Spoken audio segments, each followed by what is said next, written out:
Saturday, 5:42 p.m. My name is Miriam Hale. I'm 62. I spent 30 years in critical care, learning how to count a breath, steady a shaking hand, and find the pulse under chaos. The penthouse I bought on West End Avenue, $22 million of glass, steel, and earned quiet, was where I came to remember how to live after my husband died. The elevator chimed once. Ding. The doors slid open onto my floor. Oiled wood met the sweet tang of evening. Sun bled copper along the Hudson and climbed the windows like a slow fire. I set my weekend bag down and stepped into my home. Nora was on a folding ladder. My daughter's hair was pinned, her back straight, her jaw locked with the authority of a person who had already decided how this would end. In her hands, the silver frame that held my wedding photo, my husband's grin, young and impossible, was halfway off its hook. On the console, another frame waited. The hearts, her in-laws, arranged in stiff perfection. Trade one face for another, swap one history for the next. Behind her, Caleb poured red wine into wide-bellied glasses for Harold and Patricia Hart. Ice clinked in the bar trough. Fabric whispered as someone crossed their legs on my sofa. Laughter, the comfortable kind, occupied the space where my husband's voice used to be. No one startled when I appeared. Nora turned her head a fraction, met my eyes, and went back to her work. The tiny screwdriver flashed. The last screw surrendered with a neat metallic sigh. She lifted the photo of my marriage away from the wall, handed it down, and placed the heart portrait in its place. It clicked into the old hole like it had been measured for this moment. Harold raised his glass toward me. Polite, practiced. Patricia smiled the smile I used to see at fundraising dinners when someone wanted the table by the window. Caleb touched Nora's elbow. He didn't look at me. "Stop," I said, not loudly. The room obeyed the word for a heartbeat. Then my daughter stepped off the ladder and stood between me and the view. "This isn't yours anymore," Nora said, each word trimmed and ironed. "It belongs to them now." "You're not welcome here." I felt my fingers close around the bag handle until the tendons rose like blue wire under skin. Old muscle memory. In triage, you don't grab or beg. You assess. You note. You decide. I smiled. Slowly. The kind of smile people mistake for surrender. "Since when does a thing I paid for," I asked, "become someone else's without me knowing?" Patricia set her glass on the marble. No coaster. The ring darkened against the stone like a bruise forming. "You barely stay here," she said, voice honeyed and harmless. "It's wasteful to leave such a place empty." "We need stability." "Generosity looks good on you," Harold added, still polite. "We're grateful." Nora tilted her chin. "I've arranged everything. We'll move their things up this weekend." I took in the room with a nurse's inventory. The wool throw my husband chose on a snowy afternoon. The scratch on the bar where he learned to slide a shaker without spilling. The bowl where I keep keys, the shallow chip at its rim from the night we danced in our socks and knocked it over. The air smelled like orange oil and a little like home.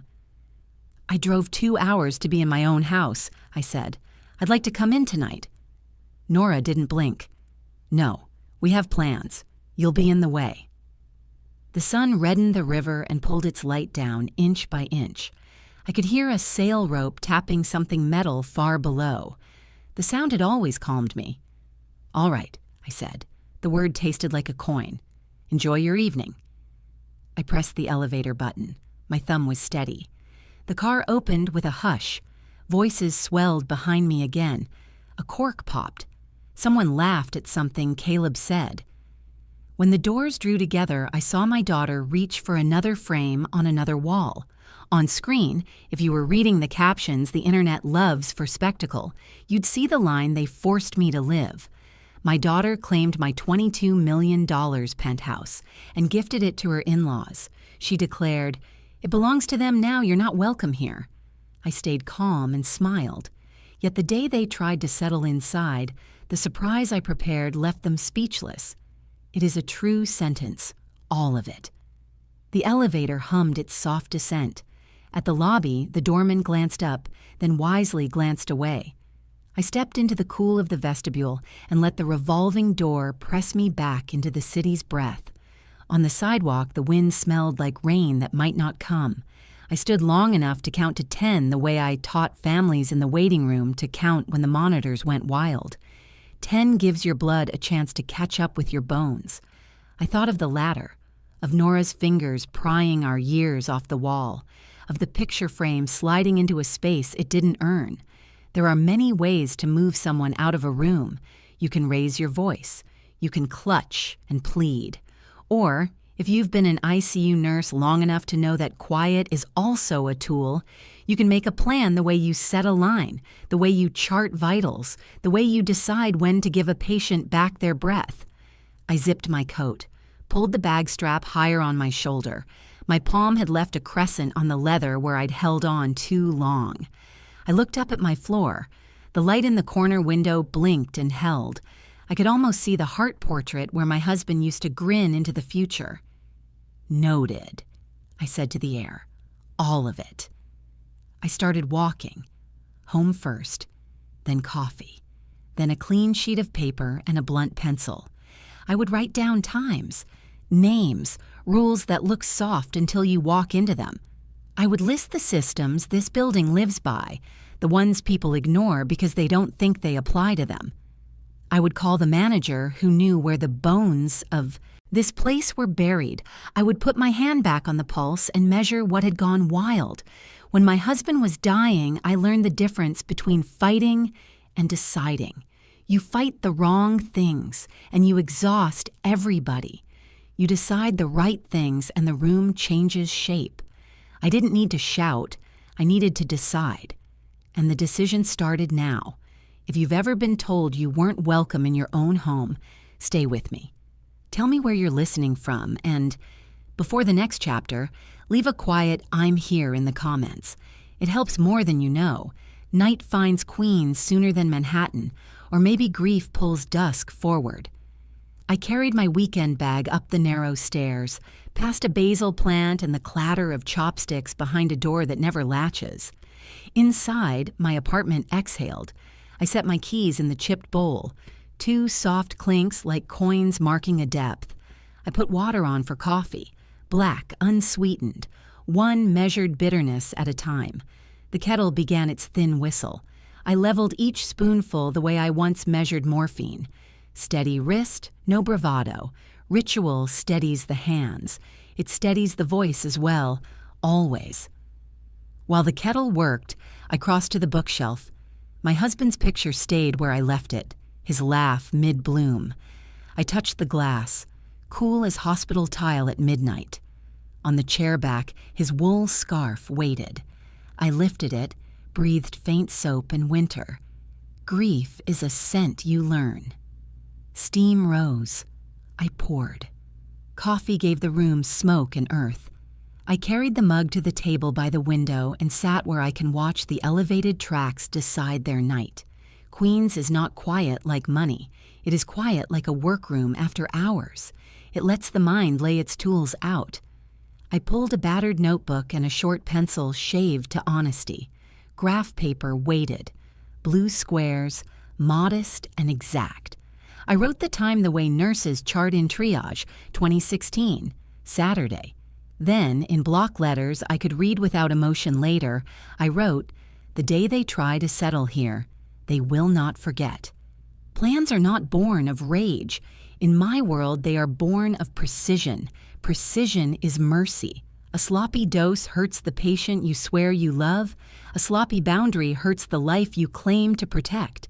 So I began where we begin at the bedside. Pulse, assess. I listed names: Nora, Caleb, Harold Hart, Patricia Hart. I listed systems: doorman, front desk, fob access, elevator scheduling, fire suppression, ventilation, plumbing, board bylaws. I listed documents: deed, LLC agreement, notice emails, compliance calendars. I listed allies: Manager Alvarez, Chair Rossi, Zoe from the M&M Nurses Fund. The page filled like a chest X-ray, ribs of structure, lungs dark with breath, splint, stabilize. A splint looks cruel until the pain drops. I wrote, update access lists, flag unauthorized long-term stay, notify front desk of non-resident attempts, pre-schedule compliance tests within posted windows, ask maintenance to confirm. Intervals. These are not traps. These are braces. Suture. Close cleanly. 6 months ago, I moved 51% of my LLC to the Nurses Residency Fund in my husband's name, with automatic transfer of the rest upon evidence of coercion. I had prayed never to need that clause. Prayer is oxygen, not a stitch. Tonight I acknowledged the wound and prepared the thread. I drank. Heat returned to my fingers. Outside, a bus sighed. The refrigerator hummed. The radiator ticked. I opened a fresh page and wrote the morning. 0815. Call Alvarez. Confirm bylaw 6.2, 7.1. Request precise desk memo. 8:40. Email Rossi for Wednesday 9 board time. 9:10. Compile Nora's messages. Print affidavit of receipt. 9:30. Text Zoe. Keep the girls flexible for a possible move-in date. Request cots and linens.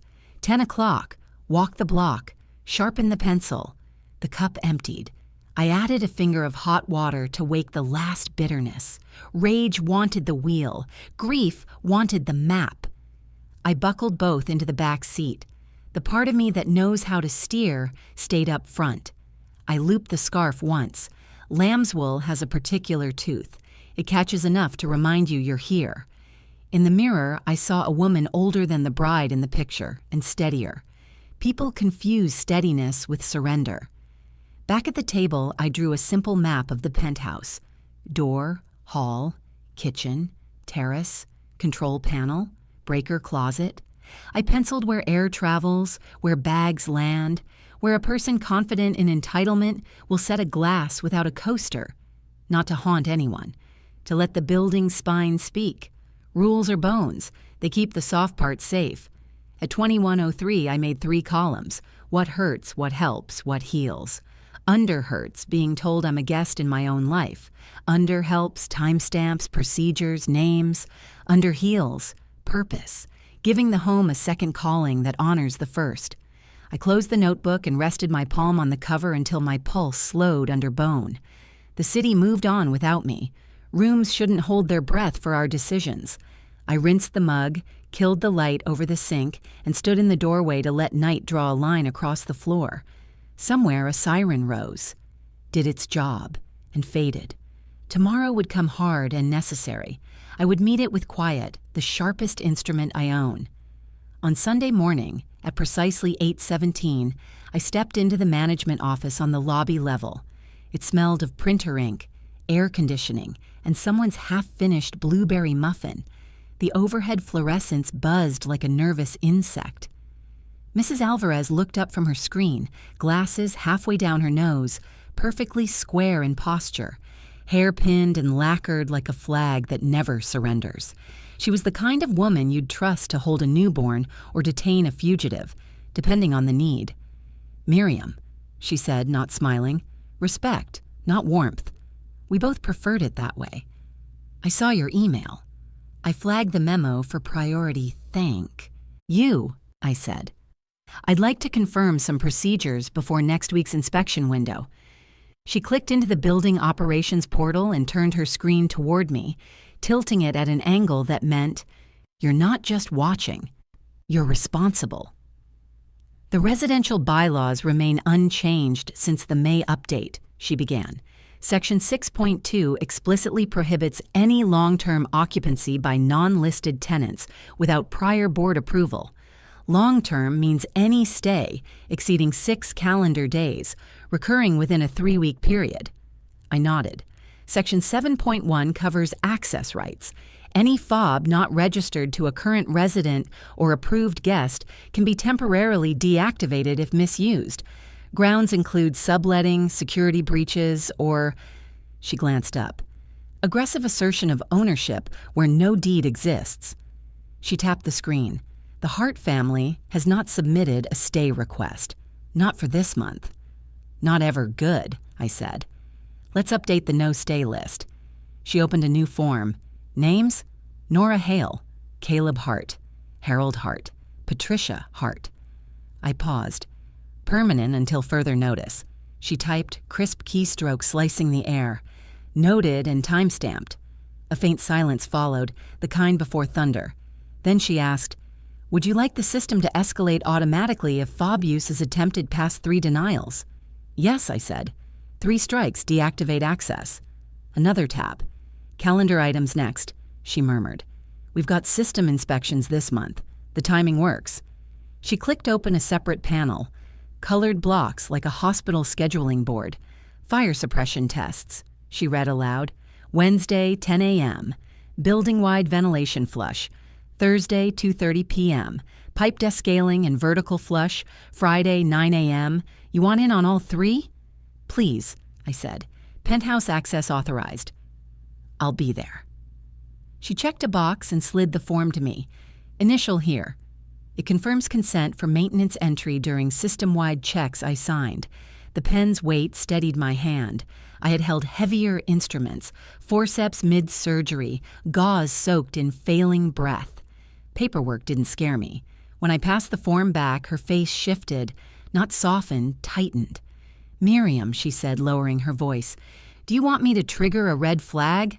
I looked up. "That logs an alert across all access systems," she continued. "Front desk, package delivery, service elevators. It won't prevent anything physical, but it documents the pattern. It's a legal breadcrumb." I didn't answer immediately. She added, "It's invisible to the board unless they go looking. But it's time-stamped. Every swipe, every attempt. If someone tries to install themselves where they don't belong, the building keeps a pulse." That word, pulse, cut clean. "Yes," I said. "Trigger it." She clicked a final key. A small red icon blinked in the upper corner of the building's profile. "That's it," she said. "The building has teeth now." We sat in the quiet that followed, not awkward, not intimate, but exact. She knew what this was. She had seen it in other forms. Children removing parents like old wallpaper, entitlement cloaked as inheritance. She had also seen women like me before, soft-voiced, precise, unshakable once the final line had been crossed. I stood. "Thank you, Mrs. Alvarez. You're welcome, Ms. Hale outside. The elevator pinged its arrival like a bell calling me back to the surface. I stepped in, pressed PH, and let the doors close. As the car climbed, I placed my hand on the rail. The stainless steel felt clinical, grounded. My reflection in the glass walls followed me upward, dim, steady, unadorned. The building knew its bones now, and I had just made sure it could bite. 6 months earlier, the air held a different kind of stillness, one that follows endings but precedes decision. It was late March. The penthouse was cold not from winter but from absence. I hadn't turned on the heat. I wanted the silence to sting, to make the next step feel earned. On the dining table, where we used to set out holiday dishes and folded cloth napkins, sat the final draft of the transfer agreement. 51% of my holding company, MH Equity One, LLC, the legal owner of the penthouse, was set to change hands, not to family, not to charity in name only, but to the M&M Nurses Residence Fund, a trust I had formed and funded quietly in my husband's name, M&M Miriam and Marcus, not a foundation that gave speeches, a mechanism, a valve, a way to keep what we built beating in the right hands. The clause was simple in structure and ruthless in logic. The remaining 49% would transfer automatically if I ever faced coercion, displacement, or forced forfeiture by a direct heir or affiliated party. The trigger: a notarized incident log, board verification, and my signature. Legal, clean, no courtrooms, no noise, just a click. I held the pen. Some women burn bridges. I reinforced them with fail-safes. I signed. That afternoon, I met Zoe for tea. She had been a scholarship recipient, rural Kansas, class of 2020. We crossed paths when she rotated through my old unit for training, bright-eyed and quick on her feet, with the kind of heart that made patients cling to her hand like it meant gravity. When I stepped back from floor work after Marcus passed, I had asked Zoe to help structure the M&M Fund into something that lived. We met at a tiny bistro near Roosevelt Island where traffic hums softened into fairy wind. "You sure?" she had asked, hands tight around her mug. "Yes," I said. "You know why." She had nodded, then smiled, half resigned, half proud. "It's going to help a lot of us, especially the ones who can't afford to keep working in this city." "That's the point," I said. Rotational housing, nurses from underserved, counties, 3-month stays, renewable, subsidized, somewhere clean, safe. With dignity, Zoe pulled out her tablet. "We already have 3 applicants lined up for summer rotation, all licensed, all cleared. One's a single mom from Tallahassee. The other 2 just finished trauma internships in Milwaukee." I looked down into my tea. The lemon slice floated like a quiet moon. "Let's make it happen," I said. She glanced around. "What about your daughter?" I paused. I hadn't spoken of Nora much, not since she married Caleb. There were words for grief, even for betrayal, but not for watching someone rewire themselves away from kindness, not for the sound of their voice the first time they called you extra. "She has her own place," I said. Zoe didn't press. She was a nurse. "We know when to change the dressing and when to leave it covered." When we parted, she pressed something into my hand. "He left this at the staff lounge years ago," she said. It was Marcus's scarf, soft navy lambswool with the faintest charcoal threading, a gift I had given him our second winter. It still smelled faintly of pine and starch, like coat pockets and December. I brought it home and laid it across the back of the sofa. That night I slept beneath it, not for warmth but for tethering. Weeks passed, the fund was ratified, the deed modification logged, the maintenance schedule aligned, no one noticed. And now, 6 months later, I stood at my small desk in Queens, opened the drawer and placed the scarf inside the box with the red tab. Next to it, my notarized incident record, Mrs. Alvarez's access denial log, and Nora's declaration captured from the hallway security feed. Time-stamped, verified, the trigger was ready, but I didn't pull it yet, because this story wasn't about vengeance. It was about restoration, the kind that requires preparation, like stitching a deep wound closed, layer by layer, not to erase the scar, but to make sure it won't split open again. Marcus always said, "We don't fix people. We close what bleeds so they can heal." And so, I chose to believe this building, this home, our home, still had a purpose beyond ego and inheritance. I wasn't giving it away. I was repurposing it, quietly, intentionally, like a scarf kept in a drawer, like a name no one thought to honor anymore. Miriam Hale would not vanish. She would redirect. On a Wednesday afternoon, my phone rang 3 times in under 2 minutes. Once from Nora's number, once from an unknown line, and once from a contact I hadn't seen in over a year, Laura Shepard, Esquire. I let them all go to voicemail. 15 minutes later, I opened my inbox to a formal email titled, "Notice of Legal Inquiry Regarding Primary Residence and Inheritance Rights, Nora Hale versus Miriam Hale." The file was precisely worded, bloodless in tone, and full of legalistic presumptions about intended succession, emotional ownership, and, most notably, familial equity. At 3:41 p.m., Nora called again. I answered. Her voice was tight, theatrical. "Mom, I just want to talk." Caleb's uncle connected us to Laura. She's handled family estate transitions before. There's no need for this tension to escalate, if we can just sit down and be reasonable. I said nothing. She pushed forward. "You built this life for your family. And I am your only daughter. That means something. You can't just bypass me for some rotating nurse housing plan. That's not legacy. That's betrayal." There it was, betrayal. I stayed quiet. Silence is not passive. It's a scalpel when wielded well. She continued, her voice tightening further.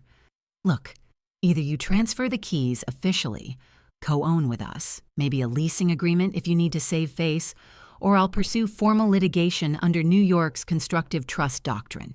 You raised me to fight for what I deserve. I picked up my recorder, one I kept beside my stovetop for recipes and old lullabies, and pressed record. I spoke clearly. Nora, this is your mother.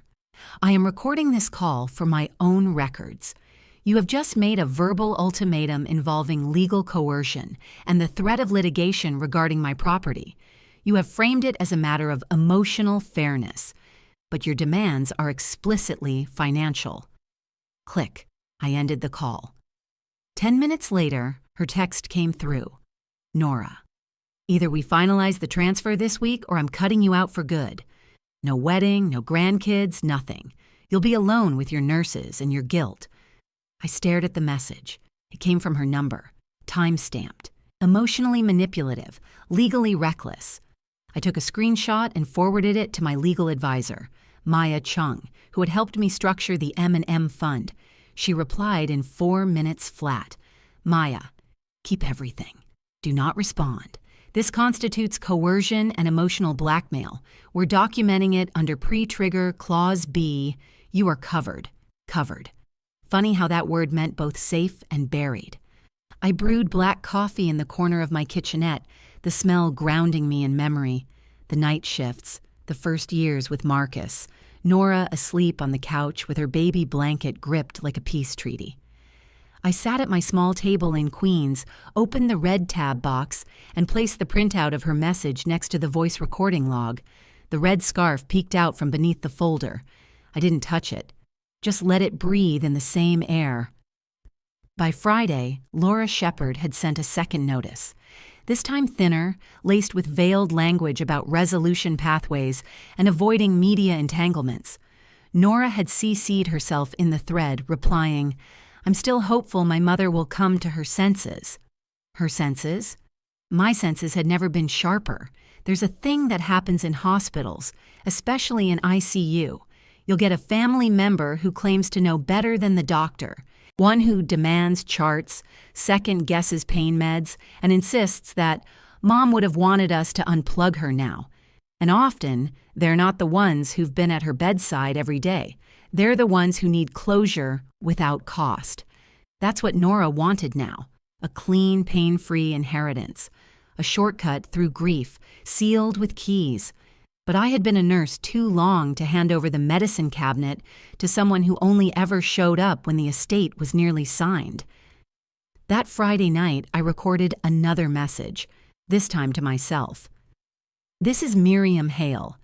I have received 2 legal threats, one verbal and one in writing, from my daughter, Nora Hale. I do not feel unsafe, but I do acknowledge her behavior as coercive. This entry documents my intent to uphold the structural integrity of the M&M Fund in accordance with clauses ratified 6 months ago. I saved it to the external drive. Then I stared out the window toward the river. It was one of those early summer dusks, soft blue melting into orange, like the city was trying to apologize for how loud it had been all week. But I wasn't seeking apology. I was preparing for clarity. Nora's tantrum wasn't surprising. What came next would be. Saturday, 1:58 p.m. I didn't go upstairs. Instead, I chose the worn leather bench by the east-facing window in the lobby. From that angle, the lobby chandelier floated like a quiet moon above my head. The marble floor reflected its light in fractured silver ripples. I slowed my breathing until it matched the rhythm of the elevator chimes. 1 floor up, then another, then back down. It had nothing to do with me. Not yet. My phone sat face up on my lap. The building's internal dashboard was open. I watched it update in real time. Access logs, keycard failures, elevator override requests. At 1:58 p.m., 3 red alerts appeared on the screen. Unauthorized fob attempt, lobby A turnstile. ID number 432, NORA unauthorized fob attempt, Lobby A turnstile, ID number 433, CALEB, unauthorized fob attempt, Lobby A turnstile, ID number 434, HARTP. The screen blinked twice. Then it stopped trying. I looked up. Nora was at the desk, her mouth moving fast. She wore cream linen and sunglasses too large for the cloudy day. Behind her, Harold and Patricia Hart stood with crossed arms. Caleb pulled a suitcase across the marble, its wheels tapping a rhythm that echoed like impatience. The concierge, Deshawn, kept his hands folded on the counter.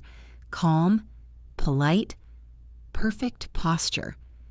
From where I sat, I couldn't hear Nora's voice, but I didn't need to. I knew the tone. That clipped, upward lilt at the end of every demand. That voice she used when she'd already decided the outcome and couldn't be bothered with process. I tapped the dashboard. Camera view. Lobby A. Wide. The screen showed me what I was already seeing with my own eyes. My daughter pointing at the turnstile, Caleb shrugging, Harold pacing, Patricia looking insulted by the wallpaper. Nora reached into her tote, pulled out a manila folder. I didn't need to ask what was inside. Some version of her interpretation, a printout of old emails, a copy of my birthday card from 2016 where I wrote, "One day, this place will be yours." No notarization, no deed, just nostalgia weaponized. Deshawn nodded, took the folder, and calmly passed it to the building manager, who had stepped forward from the back office. Sandra Alvarez. Now Sandra, unlike most people Nora is used to dealing with, does not perform. She doesn't rush. She doesn't fill silence with noise. She reviewed the folder slowly, one page at a time. I watched Nora bounce slightly on her heels. The screen in my lap updated again. Note added, resident override active per co-op bylaw. Section 8.3a, occupancy restricted to pre-approved residents. Visitors limited to 72 hours. Then, 2 quick entries. Keycard access revoked. IDs number 432, number 433, number 434. Flag added, escorted entry required. I looked up just as Caleb tried his card again. It beeped red. Nora turned sharply. Caleb gestured. She turned back toward the desk, mouth a tight slash. I leaned back on the bench and stared at the ceiling. The black glass above reflected everything in reverse. It looked like we were under a frozen lake, everyone moving too slowly, sound muffled by something colder than water. Disbelief. The moment no longer belonged to Nora. It belonged to the rules she hadn't read. Beneath the bench, I flexed my feet slowly like I used to do in OR before a critical stitch. People think precision is about speed. It isn't. It's about stillness. 2 more elevator dings. A pair of nurses passed through the lobby. One held a tote with the M&M Fund logo. They didn't notice Nora. They had nothing to do with her war. Sandra spoke now, gently but firmly. I couldn't hear her words, but I knew her script. It was printed, vetted, co-op certified.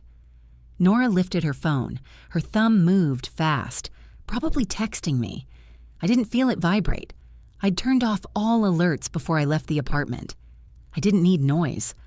I had everything I needed here, inside the silence I had stitched for this exact hour. Across the room, Caleb let the suitcase handle go. It fell with a dull thud on the marble. I looked at it for a moment, not in anger, just a notation, like when a heart monitor hiccups once but stays steady. They hadn't spoken to me. Not once. I hadn't looked directly at them. Not once. But the message was clear, from both sides. This place had rules, not sentimental wishes, not secondhand expectations. Rules, and today those rules had teeth. 2:07 p.m. The dashboard chimed once, then it turned green. Guest access granted, penthouse entry, temporary ID, ENG check, guest 1. I didn't need to guess who was holding the guest fob, the one they must have fished out after the regular ones failed. That card was meant for short-term repairmen, pre-cleared for 20-minute windows. Caleb must have remembered it. From the boiler leak last spring. A gamble. But it worked. I watched it unfold on screen. The penthouse door registered as opened. A thin delay. Then, system override triggered, compliance protocol ENG 928. And then the lobby speakers cracked faintly. Not the main system, just the internal diagnostic loop that activates during a full compliance test. Few residents ever heard it. A female voice, even and unbothered, filled the audio feed. System compliance testing now initiated. All non-residents, please vacate kitchen and bathroom areas. Water purge will begin in 90 seconds. Lighting audit in progress. Ventilation override active. I didn't look up. I didn't need to. My eyes stayed on the ceiling reflection, but in my lap, on the screen, everything began to light up. The penthouse unit map flashed. Rooms pulsing soft yellow. Lighting diagnostic. On ventilation surge. Engaged drain. Flush test. Pre-surge in 0057, 0056, 0055. The vents opened, not with a roar, not with steam, but with something more surreal. A whisper of wind, the kind of movement you feel before a snowstorm or after someone's last breath. Above their heads, test bulbs began to blink in calculated patterns. Warm, cool, daylight, off. The thermostat surged to maximum, then dropped to 40 degrees Fahrenheit, then normalized. A dance only the system knew how to lead. I imagined Nora standing there, suitcase still unopened, while the apartment she thought she owned began to pulse like something living. Every modern luxury has a regulator. Every luxury regulator has a watchdog, and every watchdog listens to its master. In this case, the Co-op Board's automated compliance watchdog, backed by a 700-page document that Sandra Alvarez had once described as delightfully unfriendly. At 2:09 p.m., the water mist began. Not a flood, not enough to damage, but enough to veil the kitchen island in a sheen of sterilization-grade vapor. Cool, scentless, clinical, like the disinfection system in old trauma bays. I once told Zoe that this building was built like a hospital that forgot it was one. It remembered today. On screen, I watched a silhouette, probably Caleb, duck into the hallway. Patricia pointed toward the fridge, probably asking if the food would be safe. Nora paced the living room, holding her phone. A new line appeared. Call initiated. Penthouse line. Front desk. 0008. 0009. 00010. I looked up. Deshaun took the call, calm as ever. He listened, then responded, exactly as trained. Yes, ma'am. This is a scheduled compliance run, filed under maintenance cycle B9. Notices were posted. Timed access is standard protocol when guest cards are used. No override possible during active cycle. He hung up. No hesitation, no escalation. I almost smiled. The screen pulsed again. I could now hear the voice from the penthouse speaker through the system relay. Drain flush in progress. Please refrain from using faucets. The toilet in the powder room would do a full pressure dump any second now. I imagined Patricia's face. People like her were used to pretending to own silence. Today, the silence answered back with pressure, airflow, blinking sensors, and an automated system that neither yelled nor apologized, just followed the law. That was the beauty of it.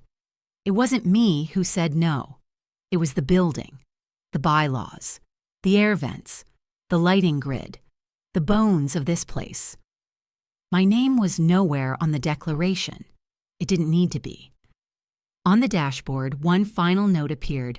Testing cycle ends in 0 hours, 2 minutes, and 39 seconds. 0 hours, 2 minutes, and 38 seconds. I locked the screen and slid the phone into my coat pocket. Across the lobby, no one moved to approach me. Not a glance, not a question. They were still trapped in the illusion that if they played their next card just right, the game would shift. But it wouldn't. This wasn't poker. It was surgery, and everything was already sterile. 2:32 p.m. I took the service elevator up. Not for drama, for design. It stopped one floor below the penthouse. I took the staff stairwell the last flight. Quiet steps, polished steel rail, a smell of lemon polish and old heating coils. When I stepped in, the apartment was lit like a showroom. Everything too clean, too arranged, like someone trying to impress a bank. I didn't look around. I walked directly to the small antique coat hook carved into the back of the study door. He'd installed it himself, said the hallway needed one place that wasn't curated. I slid my wool coat onto it. The movement was quiet, reverent. Then I turned. They were all in the living room, Nora standing, Caleb by the window. Harold and Patricia Hart were seated, their posture too proud to look comfortable. Nora broke first. "You came up," she said, flat. I nodded. "Yes." She glanced toward Patricia, like waiting for her cue. I walked farther in and stopped in the same spot where our Christmas tree once stood. My heels sank softly into the carpet I'd had custom dyed to match the Hudson. "You don't need to stay long," Patricia said, smoothing her slacks. "We've got everything handled." I said nothing. Nora folded her arms. "Look, we're not trying to fight. But this place, it's ours now. I just wanted to be the one to say it to you directly. With respect, I echoed. Not a question, just a taste of the words. Caleb spoke up, voice too casual. "We're family, Miriam. That's what this place needs. A family again. You've all said a lot," I said. My voice was low, measured. "But you've been speaking for me for quite a while." I turned to Nora. "You've claimed to speak for my wishes. You've told people I was moving on, retreating, leaving behind." She blinked. I didn't. "That ends today." There it was. Just the sentence, like a switchblade opening in velvet. "I'm not trying to replace you," she said quickly, eyes darting. "But you've been so distant. You spend all your time in Queens, in that old place. That old place is where I go when I need peace. Something this apartment hasn't had in a long time." Patricia stood now. "Miriam, let's not be theatrical. We are family. Whether you like it or not, you can't evict family." I looked at her. Straight. Soft final. "Family," I said, "does not replace a legal resident without process." She paused. "We're not replacing you." I tilted my head slightly. "You're standing in my kitchen." With my daughter, holding a guest fob. During an active compliance override, Nora stepped forward. "You're being cruel." I turned fully toward her now. No venom, no shake. "I gave you decades," I said, "and silence. And space. But not this Caleb cut in. You can't just—" I raised a hand. He stopped. The air in the room changed, not louder, not colder, just clearer. "I'm not here to argue," I said. "I'm here to make a boundary visible. The kind you all pretended wasn't there." Then I walked past them, to the small box by the pantry. I opened it and took out my husband's hand-etched wine key, the kind he used for birthdays and no reason at all. I held it in my palm like a token, then placed it on the counter. "This home is not an heirloom," I said quietly. "It's not a trophy or a narrative or a symbol." I turned again. "It's a place. My place, and I will not be displaced." Nora looked ready to cry. Caleb looked ready to shout. Harold looked confused. Patricia, just angry. "You'll regret this," she said coldly. I smiled, just a little. "I don't think I will." It was raining. Light. The kind of drizzle that doesn't fall so much as it lingers mid-air, slipping down from the awnings like second thoughts. I didn't expect them to show up again, but I should have. Nora knocked once, sharp. Caleb stood behind her, eyes low. I could see Harold's outline in the car through the slatted blinds. Patricia stayed seated, of course. I opened the door, apron still on. A saucepan of bone broth simmered behind me. You didn't answer my texts, Nora said. No, I didn't, I replied. She glanced down the hallway like unsure if she wanted to enter. You're not going to come back home? She asked. I am home, I said. That landed wrong. She flinched. We're trying to fix this. But you're making things harder than they have to be. I stepped aside, not to invite them in, but to reach for the small teak sideboard by the entry. I lifted a crisp manila envelope, hand-addressed, heavy. I extended it to her. She hesitated. Caleb reached for it instead. He opened it. Inside, a one-page printed notice. Wednesday, 9 a.m. sharp. Resident Oversight Board. Conference room B attendance required. Miriam Hale, Nora Hale, Patricia Hart, Harold Hart. Subject, occupancy dispute and governing compliance. Nora read it twice. Her voice dropped. You went to the board. No, I updated the board. The board set the meeting. She looked up. You're blowing this out of proportion. Am I? Her lips tightened. She passed the paper to Caleb. We're not intruders, Mom. You're not on the lease, I said. That's technical, she shot back. We're family. This isn't about policy. It's about principle. I didn't smile, but I breathed slowly through my nose and walked back to the small sideboard. From the second drawer, I pulled out a pale blue folder, the kind used in hospitals for patients with multiple specialists. I flipped it open. Inside, a labeled tab. Evidence. Activation clause. I didn't wave it. I didn't throw it on the table. I just let it be visible. Nora saw it. So did Caleb. This isn't a court, he muttered. No, I said softly. It's not. It's a conversation, just one held under oath, with records. They both paused. Nora's throat tensed. You're willing to destroy our relationship over a technicality. I blinked. No, I'm willing to end the performance of a relationship that doesn't exist. That cracked something. She stepped forward. You're still my mother. I am, I said, but I am also a person. One who is no longer manageable there. The phrase that wouldn't leave room for negotiation. Caleb put a hand on Nora's arm. Let's go. No, she whispered. She's bluffing. I'm not, I said, stepping back toward the kitchen. The broth was boiling now, a low, steady bubble. Wednesday morning, 9 o'clock. There will be coffee. You'll want to be early. I paused and glanced over my shoulder. Oh, and don't forget your fobs. You'll need them to get in. I closed the door without looking again, and behind it, I stood in the silence of my own apartment. The envelope gone from my hand, but the resolve more tangible than ever. This wasn't war. It was calibration. A reset of boundary and history, filed under its proper name. The sky above Midtown was steel gray, the kind of overcast that made chrome trim on buildings look almost like bone. I met Mrs. Alvarez and Mr. Rossi in the small communal room, one floor down from the penthouse. It was rarely used, mostly for HOA business or floral arrangement clubs that met once a month. But today, it felt like a war table. I placed my papers down without ceremony. Mrs. Alvarez had already brought her laptop and printed bylaws. Mr. Rossi, old school, carried a leather folio, bound with a brass clasp that clicked open with a satisfying snap. We'll start with Section 3A, Extended Guest Privileges, I said. Rossi cleared his throat. Guests cannot exceed 14 continuous nights in any 30-day period without pre-authorization.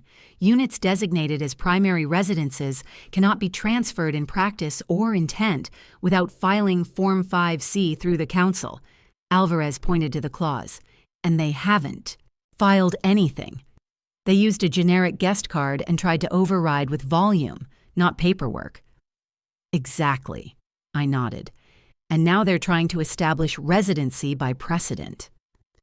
That's squatter's logic, Alvarez muttered, sharp as vinegar.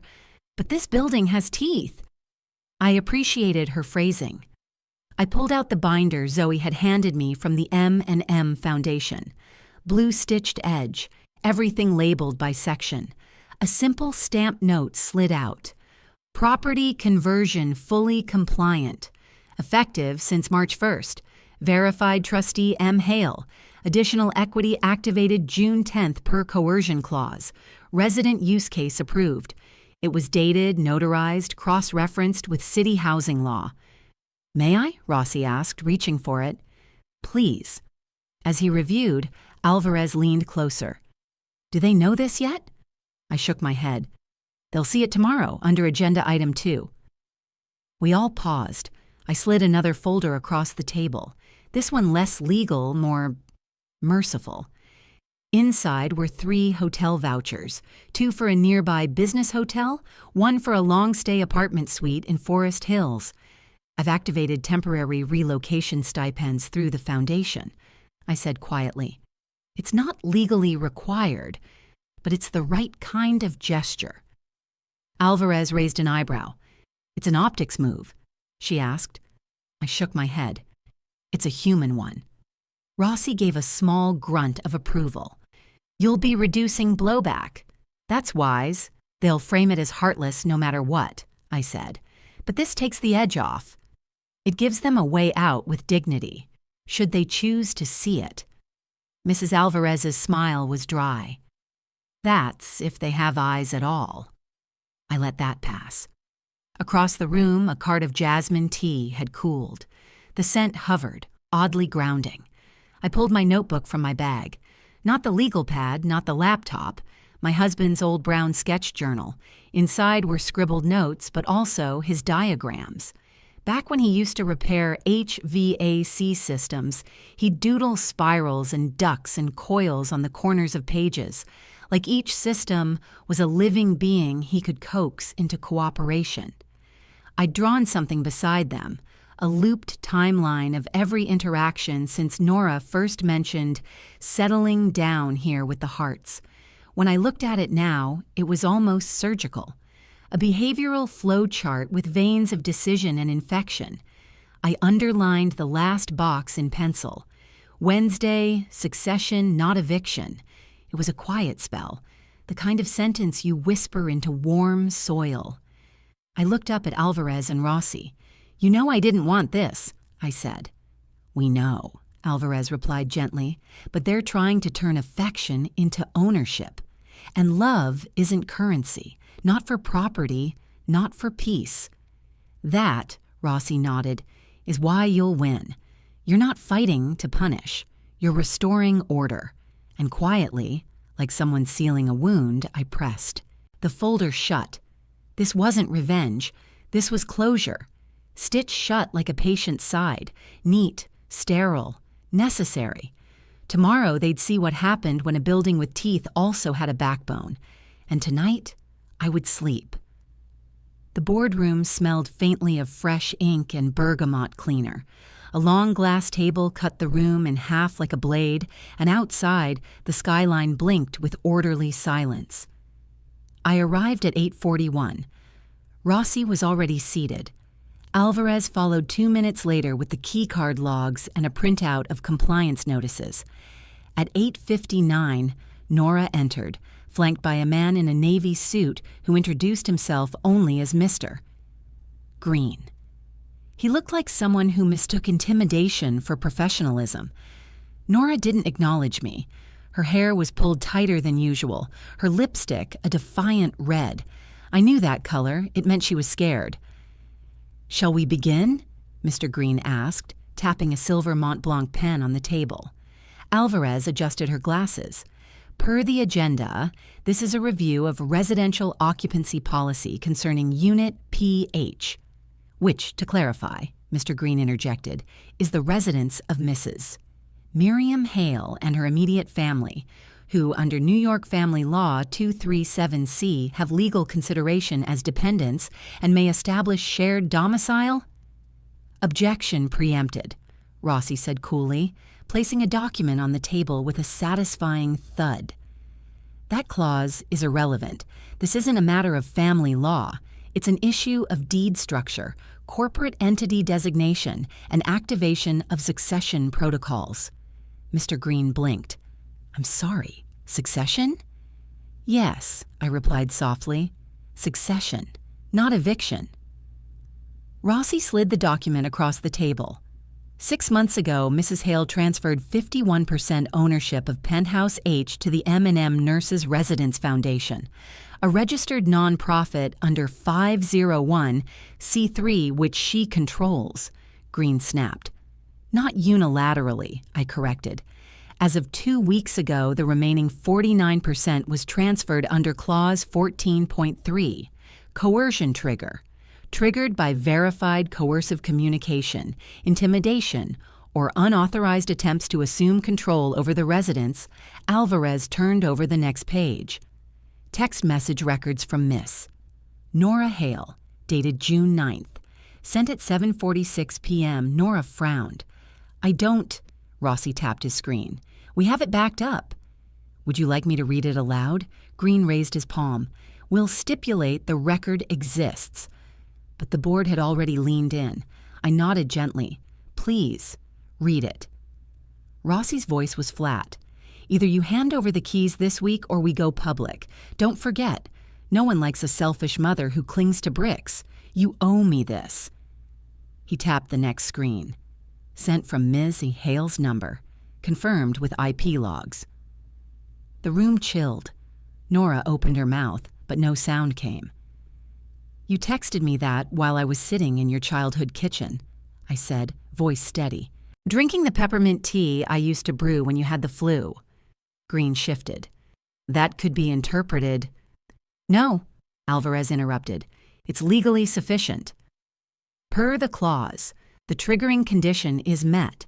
The full asset now resides with the foundation effective retroactively as of June 10th, Rossi concluded, which means, as of this morning, all building access not explicitly reauthorized under the M&M Nurses Residence Program is invalidated. He pressed a button on the conference screen. As of 9 a.m., these cards were voided. Nora Hale, Caleb Hart, Harold and Patricia Hart. Nora paled.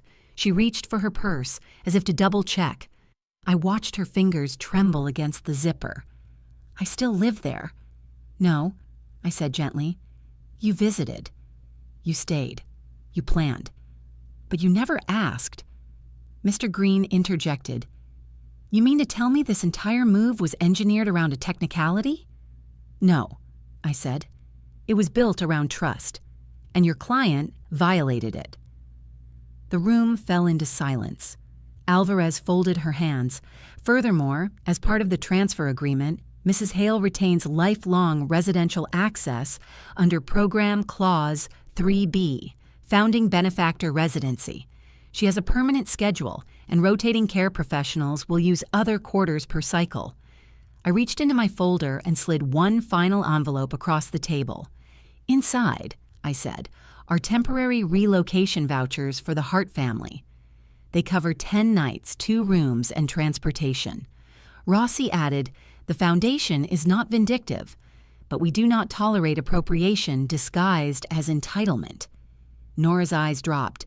She looked smaller then, not because she had lost, but because she had been seen, by law, by name, by her own handwriting.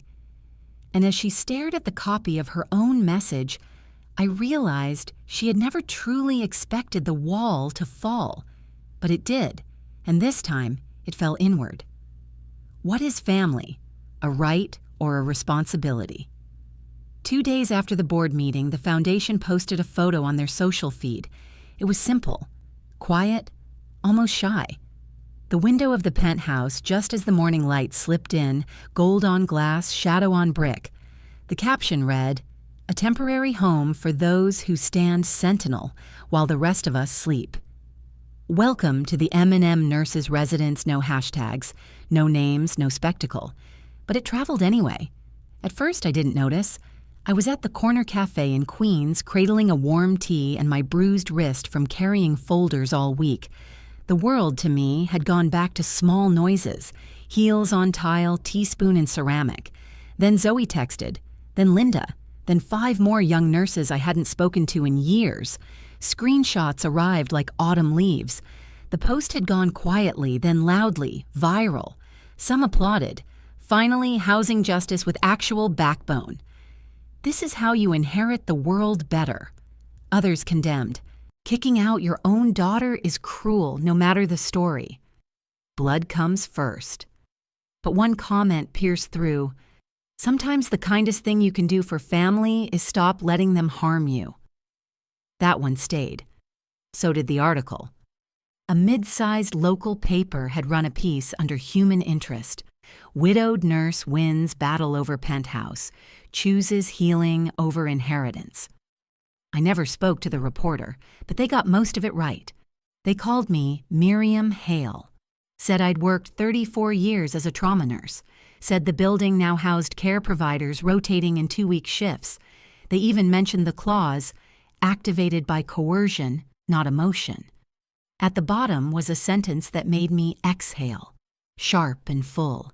She did not win by yelling louder. She simply outlasted the noise by then. I'd stopped checking comments, but I kept reading messages from the women I'd trained, the ones who used to cry between rotations, who learned to braid their hair into tight knots because it helped the mask fit better. They weren't jealous. They weren't bitter. They were proud. That made me feel braver than any locked door. Tuesday morning, 9 a.m. sharp. 3 rolling suitcases, 1 canvas tote bag, 4 clipboards, and a bouquet of hydrangeas, fresher than I expected. Zoe was first through the door, followed by 2 new nurses, Anna and Lisette. I'd reviewed their backgrounds myself: rural hospitals, long shifts, burnout percentages in the high 60s. They didn't look like conquerors. They looked like what they were: tired, dedicated, soft-spoken women carrying the weight of others' healing. I greeted them with coffee already made, chairs set, fresh linen folded at the edge of the sectional. "This way," I said, gesturing down the hall. "Kitchen's clean." "That cupboard's where I hide the good chocolate. The window in room B sticks a little. Just lean into it." Zoe smiled. "You always had notes." I smiled back. Notes keep people alive. They explored slowly, reverently, as if the penthouse were not a trophy, but a trust. "This marble," Anna whispered near the kitchen island. "It chips easily," I said. "Look here, see this sliver?" Patricia dropped a lemon press. I never fixed it. I liked the imperfection Lisette traced the windowsill with 1 finger. "You can see the whole East River from here." "Almost," I nodded. "If you crouch low, you'll see the fairy lights after 6:30. The sunlight had shifted. A soft patch of gold landed right where I'd placed the vase, on the dining table that used to seat 4, but now only held memory and morning light. Near the kitchen shelf, I'd hung a small wind chime, wooden, soft, engraved. On the slab of wood was a single word: begin. No date, no signature. Just the suggestion that nothing had to end. Not really. It just had to be repurposed. Before they unpacked, Zoe turned to me. "Are we allowed to feel like we belong?" she asked. I placed a hand on her shoulder. "You're not owners," I said. "You're stewards." "That's higher." She came alone. No lawyer, no Caleb, no parents-in-law, no click of heels. Just soft-soled shoes and a brown coat too large for summer. It was Thursday, 4:11 p.m. I heard the knock while watering the small potted herb tray Zoe had placed on the sill. When I opened the door, Nora didn't move past the threshold. Her eyes drifted across the room, recognizing, maybe mourning, what she once tried to own. "I heard about the article," she said. I nodded. She took another second, then stepped inside just far enough to reach the edge of the living room rug. She didn't sit. "I thought if I pushed hard enough, you'd fold," she said. "I thought that meant love. That if you gave in, it proved I mattered." I didn't interrupt. Let her speak like she was bleeding slow. "I didn't know how to ask without demanding," she admitted. "I know," I said. She stared out the window, arms crossed, not in defiance, but as a form of self-holding. "I saw the scarf on the hook." "Dad's?" "Yes." "It still smells like his cologne." I didn't reply. She turned back to me then, not crying, but red around the edges of her eyes, like someone who had tried hard not to. "I'm not here to ask for forgiveness," she said. "I just didn't know how else to say I finally get it." I nodded again. Then I drew a line. "When you walk into a room and don't scan it for advantage, call me. When you say Mom without a follow-up request, I'll brew tea." She stiffened. "That's not forgiveness." "No," I said. "That's boundary. Forgiveness comes after truth. Truth comes after change." Nora inhaled, held it, then nodded. I didn't hug her. She didn't cry. But as she walked toward the door, her eyes fell on the wind chime. Her hand reached for it, but stopped just short. She turned back. "It's a beautiful word," she whispered. "Begin." And then she left. Zoe and I sat by the window after dinner, each with our own cup of weak chamomile tea. Outside, the city hummed like a memory, low, familiar, and always a bit too fast. Inside, the penthouse breathed slowly. "Do you mind if I share something?" she asked, her voice softer than steam. I shook my head. "It was my first year on nights," she began, "and I was placed on an Alzheimer's unit. One of the patients, Mr. Halverson, was in his late 80s. Sometimes he thought I was his daughter. Other times he didn't know his own name. But every now and then, in those 3 a.m. hours where everything is too quiet, he'd sit up and say her name." She paused. "Clara," Zoe whispered. He always said it gently, like he didn't want to wake her.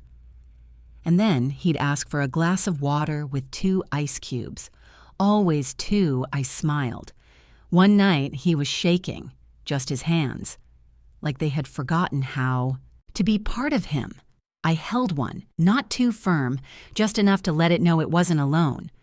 She looked down at her tea, and for a second he looked right at me, clear as day. He said, "She used to hold it like this." That's how I knew she forgave me.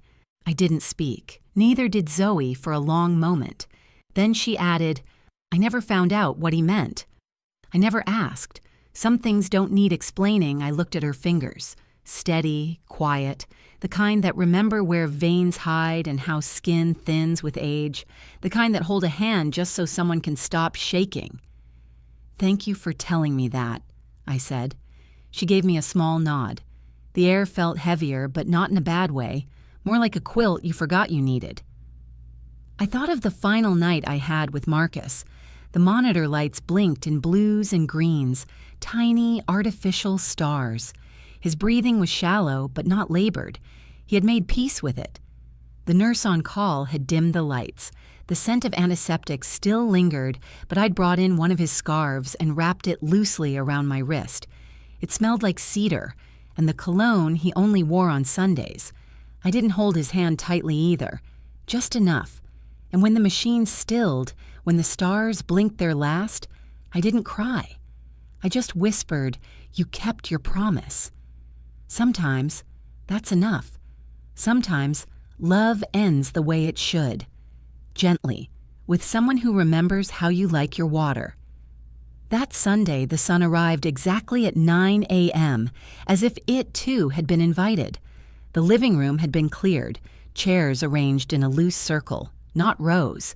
No podium, no floral arrangements. Just a clean coffee table with a small vase of baby's breath and a folded linen napkin holding lemon cookies someone had brought from the bakery down the block. Representatives from the foundation came, 3 of them, crisp in navy suits but kind in posture. The building's board showed up, too. Mr. Rossi in his best tie, Mrs. Alvarez holding her clipboard like it was a medal. Even Anna and Lisette, who had pulled the night shift, stayed behind in scrubs, hair still damp from their morning showers. And me, wearing the scarf Marcus had left me. Zoe adjusted the wind chime above the kitchen entry. It had slipped slightly off-center. "Almost forgot," she whispered, tapping it once. A gentle wooden ting answered her, like punctuation on a prayer. Then one of the foundation directors stepped forward. Her name was Ava Klein, mid-40s, eyes kind but sharp. "We wanted to mark today with a simple gesture," she said. "Nothing grand, just gratitude." She pulled a small wooden plaque from her bag. The words were engraved in clean, serif font, dark on pale wood.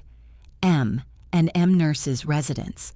A temporary home for those who keep others whole.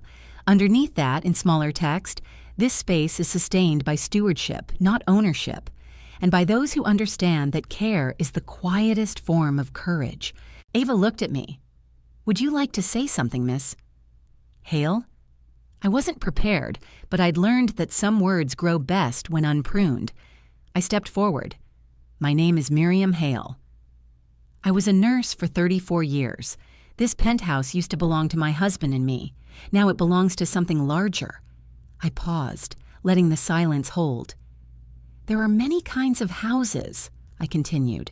"Some are guarded with locks, others with fear.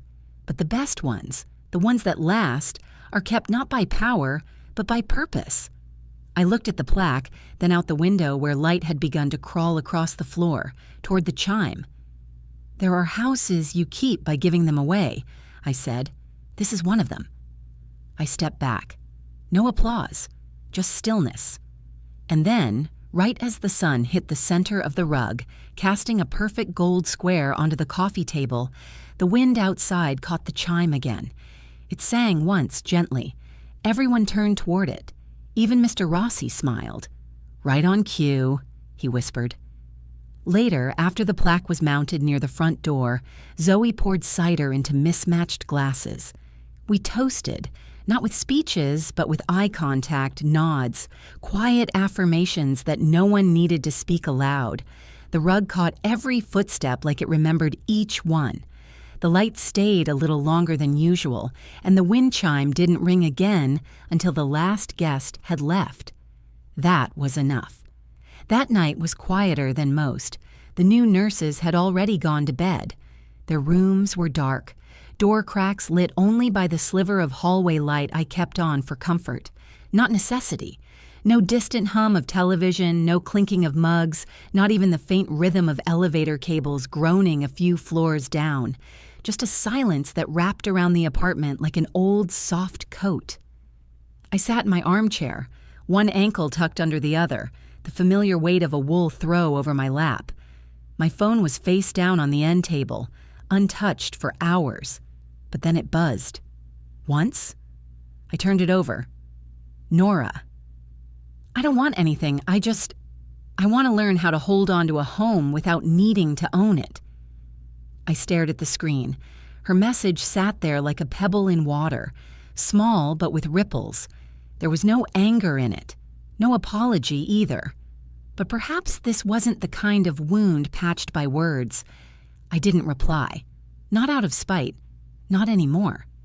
But because some things are better answered by living them.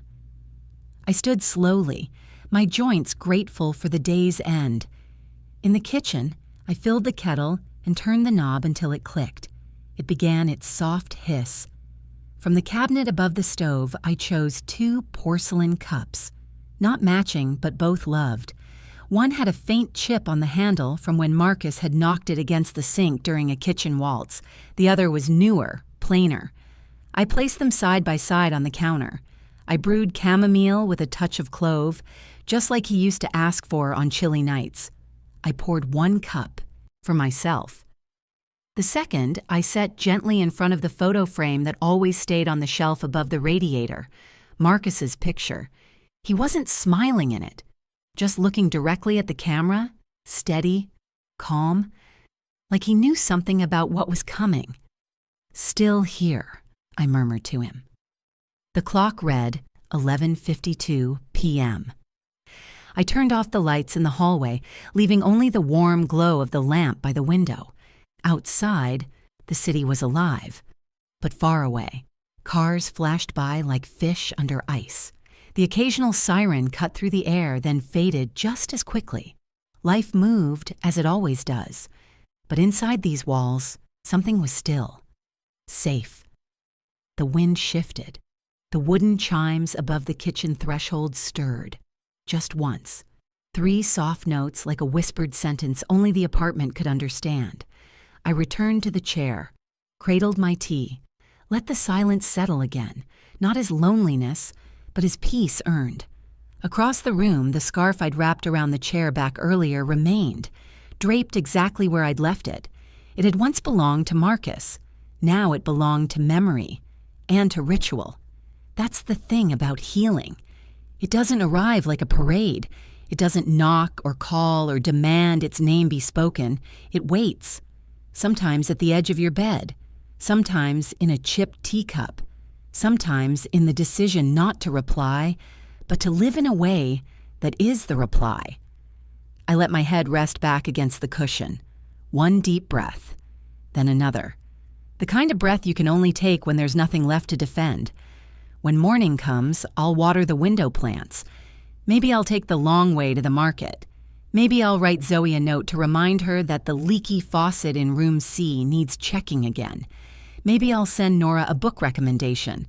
Or maybe not. Maybe the door just stays unlocked. Maybe that's enough. Before we say goodbye, we'd love to know, where are you watching from? Is it a quiet morning with a warm cup of coffee? Or a late night where stories like this keep you company? Let us know in the comments. We read everyone with gratitude. And if this story touched your heart, please consider subscribing to the channel, not just to hear more stories like this, but to be part of a community that still believes in kindness, healing, and second chances. Thank you for spending your time with us today, wherever you are. We hope you carry this story with you. And remember, sometimes the miracle doesn't knock on your door. It waits quietly until you're ready to open your heart. Take care, and we'll see you in the next story.